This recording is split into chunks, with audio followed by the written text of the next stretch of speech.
Good morning, good morning, good morning. I'm back after 10 days of holiday. We took a road trip all the way to the Western Cape. And the awesome thing was I got paid to do it. So I had to facilitate an art workshop for Mama Africa in Montague. So they paid for my petrol to get there, and then the hotel where we stayed there for 2 nights. And then hubby and myself decided, you know what, let's make a road trip. Let's go and just see where the spirit leads and what happens. So we're back home after 10 fantastic days. Our boot of our 4x4, our car, filled to the brim with even a birthday flower. The last night we slept at one of my oldest friend. We were in the hostel together at school, Maggie, and then we stayed with her on the last night, and she's bought me this beautiful arum lilies, water lilies, I don't know what, for my birthday. You know, I became 60 a while back. So I even got this beautiful plant. So our whole car was filled with stuff. Oh my goodness, because I love to shop at farm stalls. You know, isn't it awesome? All the goodies that's made by real people. It's not factory. I don't know, it's just awesome. So here you can see some of the stuff I brought back. Wine, oh my goodness, we love to stop at wine farms, wine tasting. We just love wine tasting. There's just one little tip. When you go on these trips, do not buy your month's wines in the beginning of the trip, because we went to Boerplaas Wijnkelder. It's in Calitzdorp. Oh, our favorite wines. And we bought, I think, 2 boxes full. So everywhere we slept, it was too hot in the car. So we had to carry the wine all the way up to our rooms, wherever our room was. So do not buy wine at the beginning of your trip. That's what we found out. And another thing, we drank most of them before getting home. So that's another thing. But that's what a trip is all about. Then our second last evening, we slept with other friends of mine.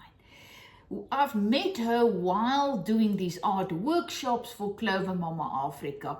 We always call her the Blommetani, the flower woman auntie, the flower auntie, Blommetani, because she does the flower arrangement with half of the mama's woman while I do the art workshop with the other half. So we always team up, work together.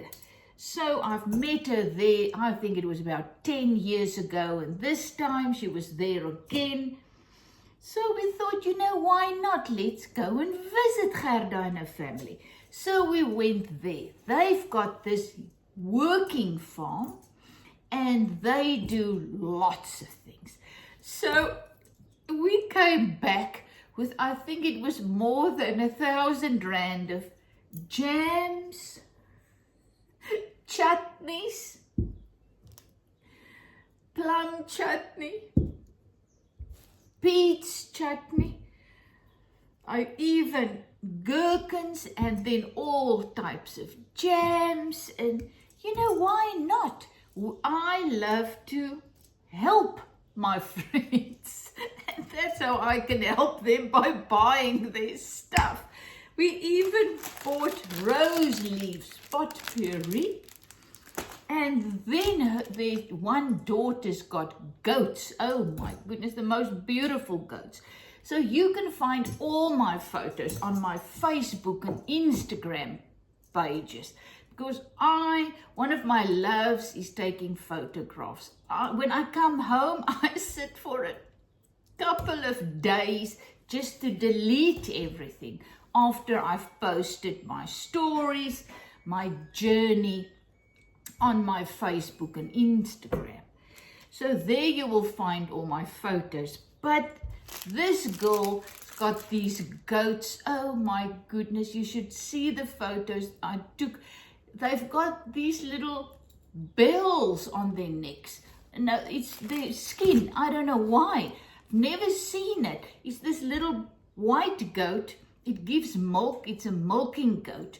But then there's these little white skin hanging like two little bells here at the neck. I've never seen that before. But this girl, Catherine, she makes goat soap. So, oh my goodness, we bought, I think, 8 pieces of soap. Lavender, it's just gorgeous. So now I've got goat milk. At the other farm store that we love to shop, we bought these soaps, natural soaps. So then we stopped at another farm store, and they stock these clothes that you make from meal sakkies. In the old days, all the flour came in these cotton linen bags. So now they've got this whole range of clothes made from this. So my grandchildren are coming for Christmas to visit. So I bought the pink dress for Zana and a blue short for Zach. I'm actually very upset with myself because I tried on, but they didn't have a mirror. So I tried on a pants, the cream, not really cream, brownish one like this, and I loved it, but I couldn't really see, and I thought, Izette, are you now really crazy buying that? So I put it back, and now I'm actually sad because I would love to wear it at home. I don't know if you're new on my channel, if you've seen my pants. This is also a pant that I made from a huge roll of linen material I got from my sister-in-law. I made a huge painting for her. She blessed me, paid me with this material. I made so many things with this, but then I tried my hand at pants. So I made this pant, but the whole thing about the pant is actually the bell bottom that I bleached. So in order to get this, I put some leaves on the material, sprayed it with bleach, and voila, look at my beautiful pants. I made many things, dresses and coats for me. It's very, very hot, warm material. So during summer, it's a little bit too hot to wear, but this spring weather, it's fantastic. So I'm actually going to try and find out where I can buy this online and perhaps get my pants, because I will love, it's cotton. Very, very good, thick cotton, so it will wear fantastic. So I don't know, I'm going to try it. And then, you know me with my bling. So I think it was in a little town called Barrydale. We found this second-hand shop. And I found these two little teaspoons. Little bit dirty. I have to clean them. But this is a kind of Delft little thing. And then I found this naked woman. I love this, and I thought I'm going to make something that I can just, bend it and then just wear it. Yeah, and then it was later when I actually took a photo and I zoomed in that I realized the naked woman was actually an Amsterdam red light district teaspoon.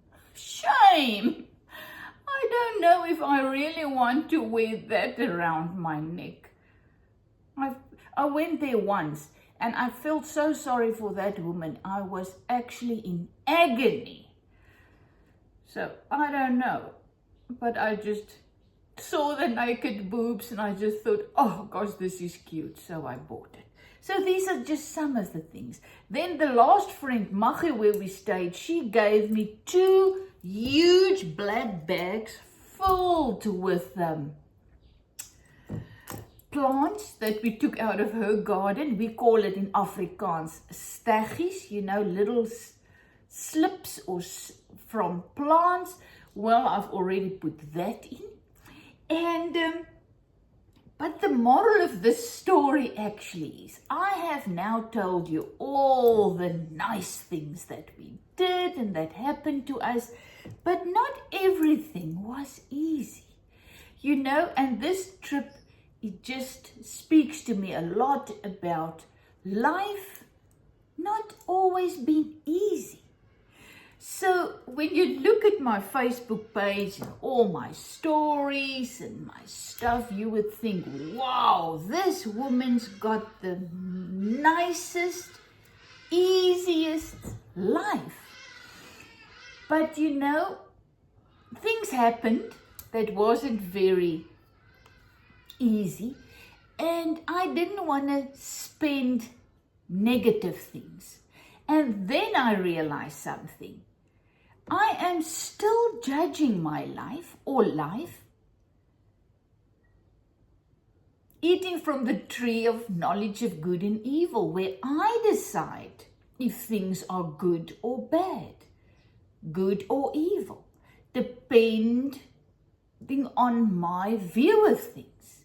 Instead of just eating from the tree of life, that is just you make peace with life, with what happens in life, and you then give meaning to it.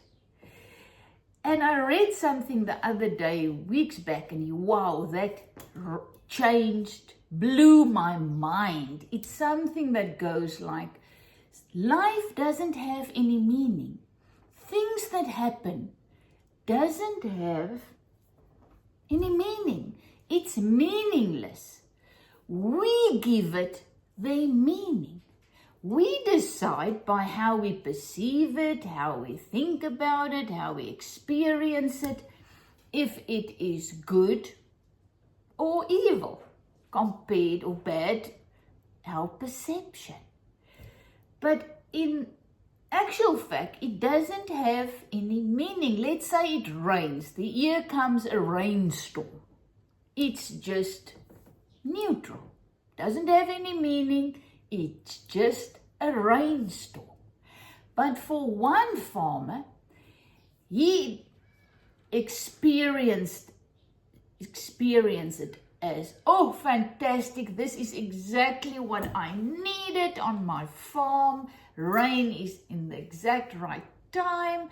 And he feels give it the meaning of fantastic, The neighbor next door, he's busy getting in all his fruit or whatever, gathering his fruit. The rainstorm comes and destroys his whole crop.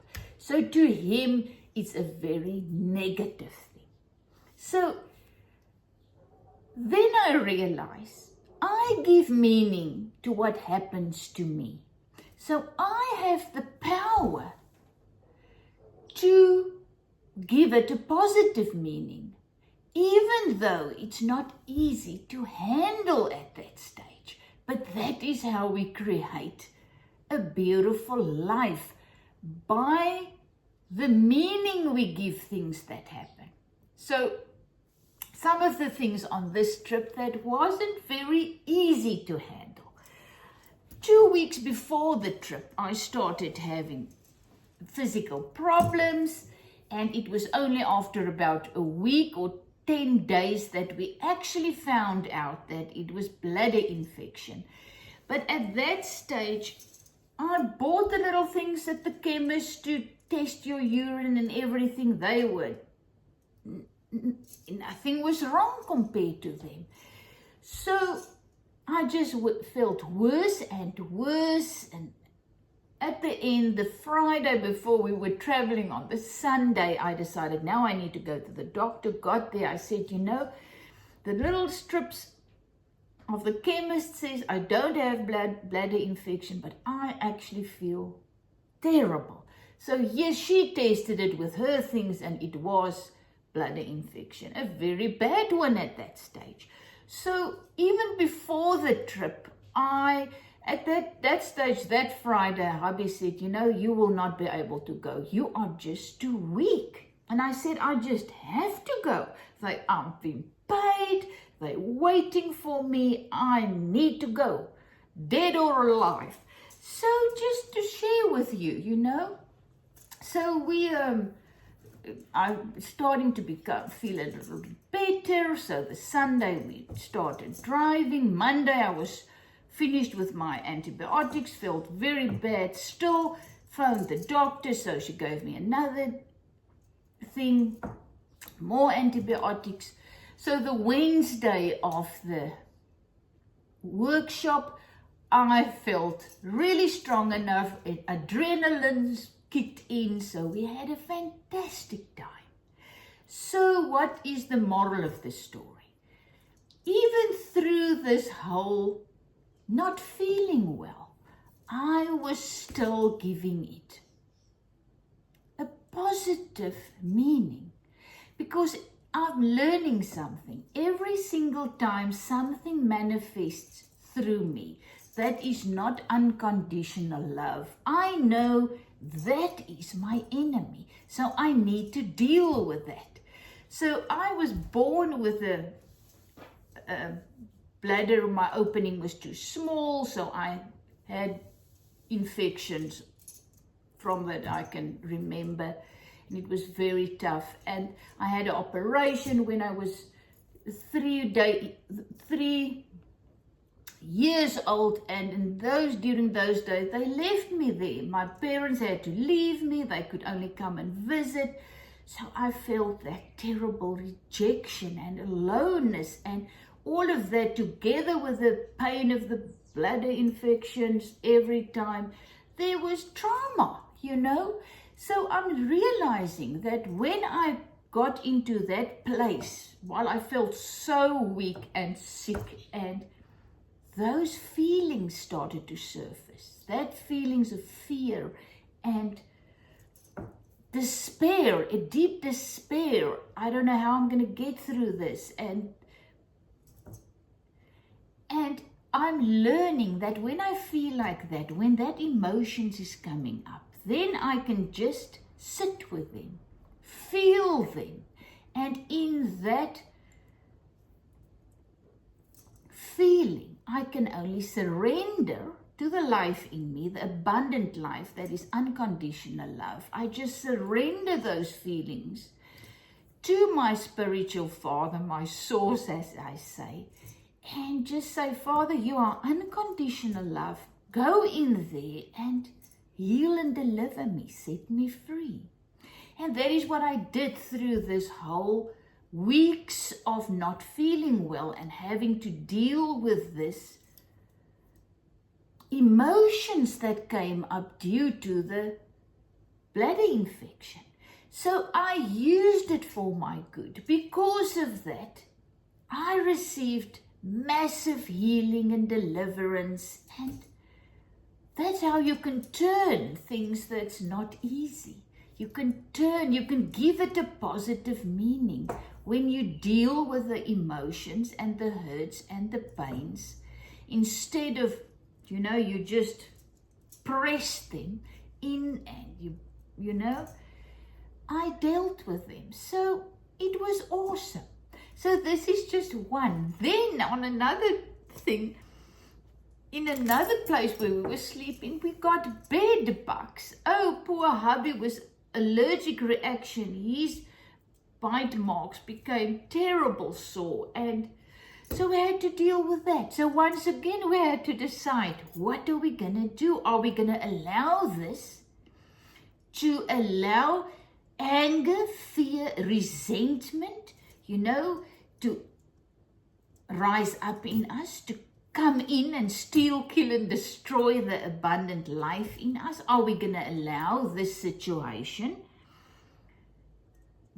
to destroy our nice holiday? Or are we just going to accept it? This is what happens. Life happens. Things happen. Don't give it a negative meaning. Just accept it. Okay, it happened. We dealt with it in a peaceful, calm way. And we didn't allow it to destroy our holiday. And that is what I'm trying to say. We are learning to not allow our emotions of anger and resentment and things to enter in and just destroy the abundant life in us that is peace and joy and power and wisdom, whatever we may need. I'm also learning. These things didn't happen to me because I did something wrong, I was bad, I was evil, or the devil is out to get me, blah, blah, blah. These things just happen. And I can use these things that's not easy to deal with. I can use them for my good by then giving them a positive meaning. So the bed bugs meaning to me is just looking at me and hubby. 10 years back or so, we would have freaked out and, be very upset and blame the people and the devil and call it what. And, now I just realize there's bed bugs. It just happened. It's life, So what? And when we start, that is how we create a beautiful, peaceful life, by not reacting negatively to things that happen to us. That's not very easy to handle because that's life. So we went on the trip and we had many ups and downs. Some days we were so tired and so fed up because we always drive the dirt roads. But then we just rest. And it was a lovely holiday because we, both hubby and I, we are learning that things that happen is just neutral. And we have the power to give meaning to it. And the meaning we give to it can either destroy us or give us abundant life. Either place us in heaven, the place where we still experience peace and joy and power and wisdom and love in the midst of the situation that's not easy to handle. Or we can give it a negative meaning and experience hell in that situation. And that means anger. Allow anger to come in and rip us apart. Anger, fear, resentment, blaming, blame shifting. And that's how we create heaven or hell on earth, by our reaction to neutral situations. So to make peace with your journey, to accept things happen in a neutral way, and then to deal with them in a positive way, that's how we create a peaceful life. Because if there's peace in us, we will see life as peaceful. when there's anger and resentment in us, we will see life like that. When we are filled with fear, we will experience life as a very scary, this world as a very scary place. So the work is always inside. What is manifesting? I'm now starting to learn, even in the small things, when on the travels, sometimes hubby will do something and then I'll feel frustrated, a little bit frustration coming up. Immediately I feel it, I watch it, I look at it, and then I just say, Father, go with your light of unconditional love and deal with it, because that is my enemy, the frustration, because it steals my peace and joy. Deal with it. Burn it with your unconditional love out of me. And that is how I grow more and more peaceful, by dealing with the things in me that is not unconditional love. So it's not to say with the bed bugs, now you do nothing. Yes, go to the owner in love and say, I'm sorry to say, but there's bed bugs, I can do it like that. You do it in love. Or I can go on Facebook and give it a review and, destroy the people. Why? They didn't put it there on purpose. That is how we can live a peaceful, loving life. Even and especially when things doesn't turn out our way. But realize that it's just life. It's just neutral. And having to deal with my bladder infection gave me the opportunity to allow the abundant life in me to heal and deliver and set me free from really trauma that I've experienced through the same situations throughout my life. So I could use it for my deliverance and healing. Thank you, Izette from Zedster Lab, that I can share my journey with you. Love you lots. And as I always say, my life, your life, we've got the same life. The abundant life, it's in us, our spiritual life. All our needs are already met because of the abundant life in us. All we have to do is just use it for our healing and our deliverance.